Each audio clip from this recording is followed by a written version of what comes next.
Përshëndetje dashur miq.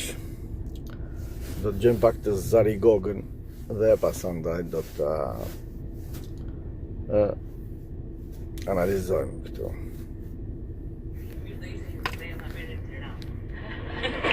Shumë mirë do ishte që të bënim rrugtimin me tren nga Zvicra në Shqipëri dhe do ta bëjmë në të ardhmen përmes korridoreve hekurudhore europiane, ku Shqipëria do të bëhet pjesë, ashtu siç po bëhet dhe me autostradën. Por sot jemi në një udhtim me skuadrën e Ministrisë së Infrastrukturës dhe të Energjisë dhe ato të hekurudhës shqiptare për të bërë një takim bilateral me Ministrin Federal për Transportin, Energjinë dhe Mjedisin këtu në Zvicër.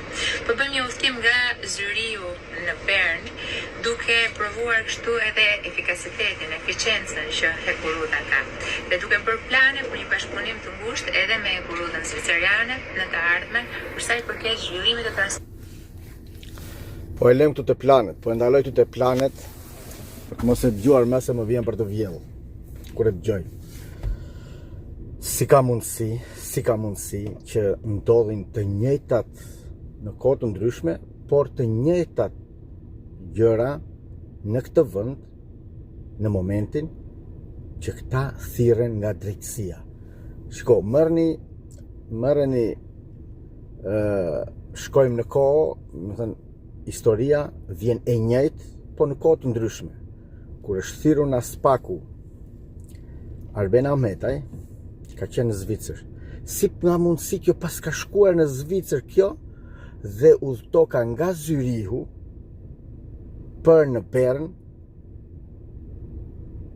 që është një distancë Bern-Zyri me tren më shumë se 1 orë e gjysmë.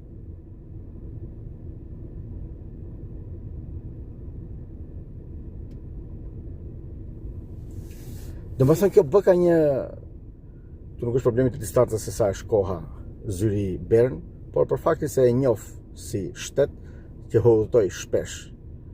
Dhe që nga në Zyri në momentin kur kjo është thirrur nga Spak dhe që nga në të njëjtin vend ku ndodhet dhe Arben Ahmetaj. Tani ke marrë shembull infrastrukturën zviceriane dhe të krahasosh me atë që do ndodhi në imagjinatën tënde për të shitur edhe njëherë këtij populli krunde me krip që të pinë ujë kanalit. Kaq e thjesht është. Do të thënë,